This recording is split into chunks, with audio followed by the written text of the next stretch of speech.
Welcome to our final edition of DIshin with Dave, joined by Fordham Director of Athletics, Dave Roach, who is retiring at the end of June. Emmanuel Berbari with you. Dave, thanks for doing this remotely. Great to be with you, Manny. And we kind of missed doing this in person, but I guess this will have to do for now. Let's start there. The pandemic that has affected so many lives, it's really gone beyond sports, but it's put a halt to college athletics, took away a spring season. What's been your perspective on what's been going on these last couple of weeks? Well, it all kind of happened really quick. I mean, when I think back, I think it was the week of March 8th or 9th when Fordham decided to discontinue face-to-face classes, go online with the hope of going online for a while, spring break, come back, be online for a week, and then back to normal. But things just happened almost hour to hour that week. And I was at the A10 men's basketball tournament, and we played one game, and then they canceled the tournament, and then the NCAA canceled the NCAA men's and women's basketball championships, and then they canceled spring sports. So it all happened, as I would say, kind of quick over those first week or two. And now it's just kind of people settling in and being at home and doing a lot of Zoom meetings and trying to keep our staff and our athletes connected so that they know that, especially with our student athletes, that we care about them, we think about them. Really felt bad for our spring sports seniors to lose their really essentially almost their entire season. And hopefully some of them will be back next year as grad students, but it really kind of breaks your heart that they didn't have a chance to do it. But with everything going on in the country and the world, certainly understandable, and hope people are safe and well as we get through this. You mentioned this unprecedented scenario. From an administrator's perspective, what were some of the factors you were juggling in that week where it seemed everything turned into a domino effect that resulted in the absence of sports?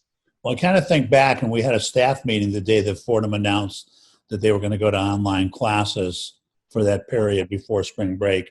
And I remember sitting with the entire department and kind of saying, people asking questions and kind of thinking that we might be back together March 30th or even the week before, bringing some athletes. And it just seemed from that day to the end of the week, it went from thinking we might be back kind of up and running as a university in athletics by March 30th to like, when will this allow us to be able to get back and everything? So it just went real quick, and had a lot of meetings with the A10, and they were in concert and talking to people at the NCAA, other conferences, and everybody was kind of doing what they thought was best as they went along.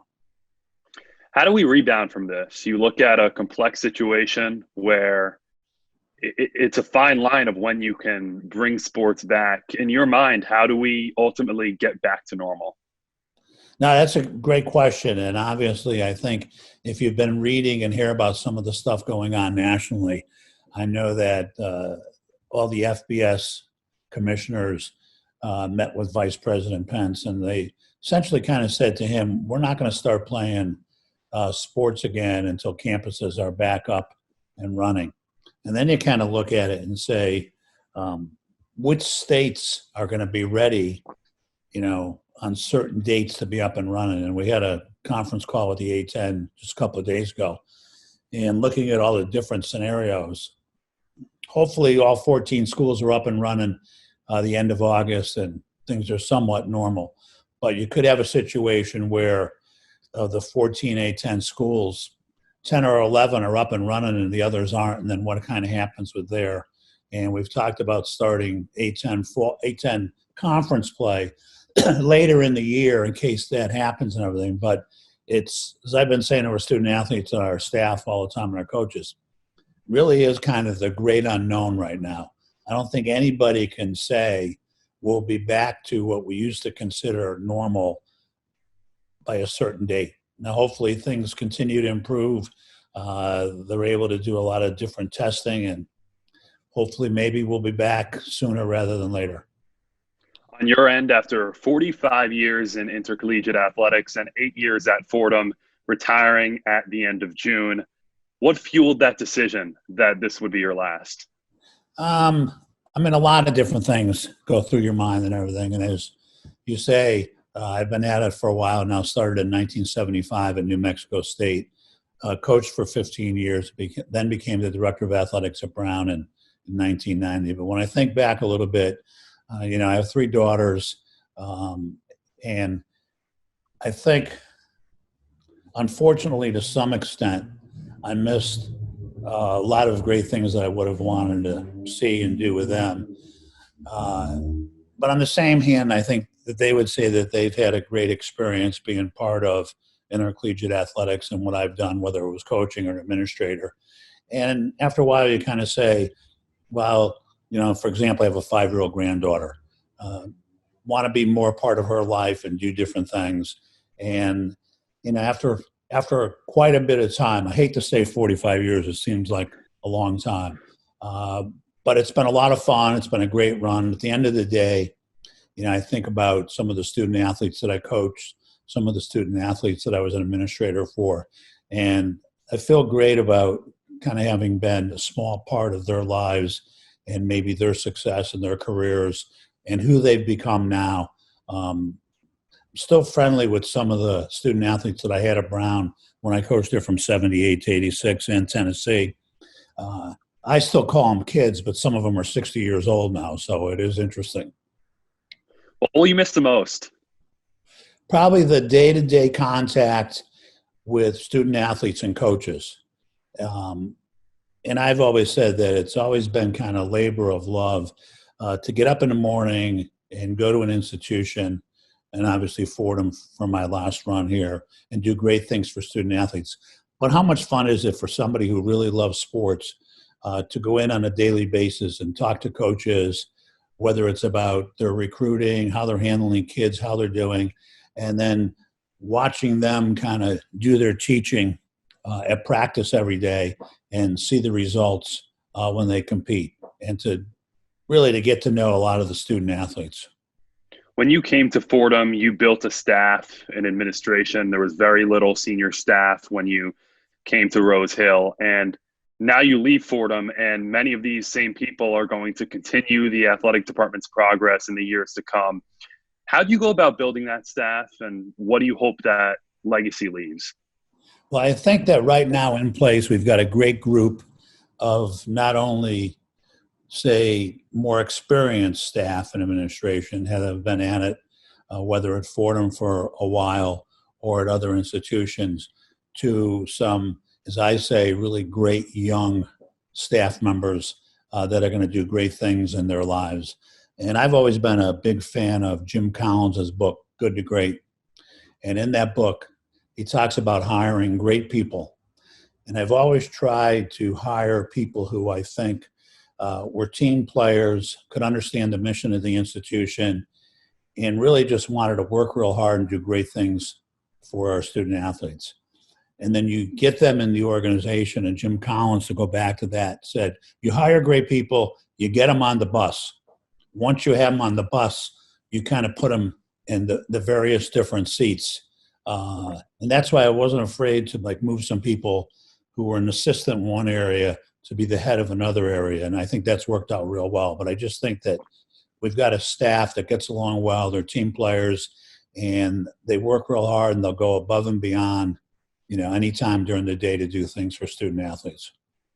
When you reflect on your time at Fordham, what impact have some of those hires had on the success of the athletic department?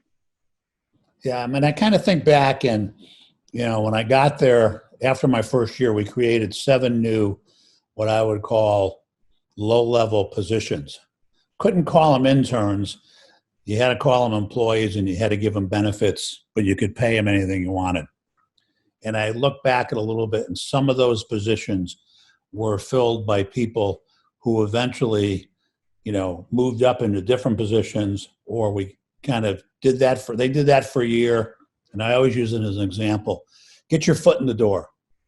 And we've had some people who got their foot in the door, did a great job, went off somewhere else, and then came back in a higher level position. So it's really kind of cultivating them and giving them the opportunity to develop. I've always been someone who believes in professional development. If I interview somebody who's 25, 26, 27 or whatever, and they tell me they want to be at the institution for their entire career, I almost don't want to hire them, because you want people who want to strive for either the next level or the next position. Sometimes it works out that they move up within the organization, but you like to bring in people with different ideas and different experiences, because I think that gives you a cross section of ideas when you discuss things. You look towards the future of college athletics broadly, not just at Fordham. There was recently some news that the NCAA is taking steps to change the trajectory of athletes being able to use their name, image, and likeness. What are your thoughts on those steps that the NCAA could potentially take to make college athletes look completely different than they once did? Yeah, and I think you have to go back a little bit to what drove that. And the driving force behind that was the Power Five schools, realigning conferences and being worried about TV money and bringing in so much money and paying people so much. It was inevitable that people are going to say, well, Coach X at school Y is making $9 million, and the kid who's playing that sport gets full scholarship and cost of attendance, but you're making millions. So it became that it had to happen. Now, the interesting thing is how that filters down, and it will filter down at different levels, and how do you control it? And the biggest fear is kind of what's going to happen in the recruiting process. And while they've passed name, image, and likeness, and it's going to happen, now the hard part is figuring out exactly how you kind of monitor it and control it, so that if I'm the car dealer in wherever and I'm recruiting you, do I kind of say as that car dealer, okay, Manny, you come to my school, I'm going to give you $100,000 a year to put your face up on a billboard saying, go to Dave Roach's Ford dealership and buy your car. So that's kind of what they're really grappling with. But it's, and the good part of it is, for example, Katie Ledecky, an Olympic swimmer, went to Stanford and couldn't take money that people wanted to give her to say, I'm Katie Ledecky, everybody should learn how to swim. It's great for safety and everything. Could have made a lot of money. So she only swam for Stanford for 2 years and turned professional and could make millions. So it'll allow people like her to do that. It'll allow people, and we've had a student athlete at Fordham who was in a band, a pretty good musical band. You may know who I'm talking about, but I'm trying not to mention any names here today. Could he have made 10 grand doing a gig somewhere? And under the old rules, he couldn't do that. And he should be able to do that. And it's just like, if we have someone who can write a book and do certain things like that, that would be great. Speaking of individual player rights, since you first started in college athletics, the transfer portal has changed so much. How much has that evolved during your time around sports? Well, I always tell people that when I first became an athletic director, there was no such thing as cell phones, and email was just starting. So things have kind of changed drastically kind of the whole way. And we're really going down the route of free agency. And eventually, whether it happens kind of in the next month or it's put off a year, and it depends on kind of who you believe and who you read. It's going to be to where I can go to school, whatever school, and transfer right away and be eligible. And that will hurt some of what people refer to as mid-majors, because somebody will develop, get player of the year or rookie of the year, and they'll say, well, I'm going to go to another school to challenge myself and take it to the highest level. So not a real big fan of it. But once again, it kind of goes back to student athlete rights, what the Power Five did financially and everything. So it's here, and people will adapt and learn to live with it. And people will cherry pick players from the level below them. You mentioned how you're taking some time now, well-deserved time to spend with your family, taking time for yourself, but you're still part of the Lake Placid committee, and you'll stay around college athletics. How do you plan to stay involved moving forward? I'm going to kind of sit back a little bit and kind of think about exactly what I want to do. But when people ask me that, a couple of things run through my mind. I'm still on the board of directors of the United States World University Games Board, and we pick and kind of organize the United States team that goes to the World University Games. And I have been named to the Lake Placid Local Organizing Committee. So that'll be fun and keep me involved in that. I'll still be involved in NACTA, which is the National ADs Association. And as a past president, I'll go to their midwinter meetings and their conventions and be available kind of when they need me. And then kind of have at different times thrown around the idea of either volunteering at a veterans home or volunteering to raise money for veterans. And then I'm not sure I would go back to be a volunteer swim coach at some school or not, but I've also thrown that idea around. And I'm just going to kind of see kind of what happens and take it a little bit at a time and see where it leads me. As you depart, what's your level of optimism moving forward for Fordham Athletics as a whole? No, I think the potential is unlimited. I think there's a great staff in place. And when I say staff, I mean administrators and coaches.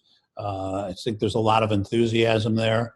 I think there's things that, that are in the plans and need to be worked on when it comes to facilities. And some of that is still even being done this summer with the training room and the football offices and some other things. But I think that as the university moves forward and their plan for the future, it looks bright. And at the end of the day, I've always said we get great students and really great student athletes who are respectful, dedicated, and want to strive for excellence.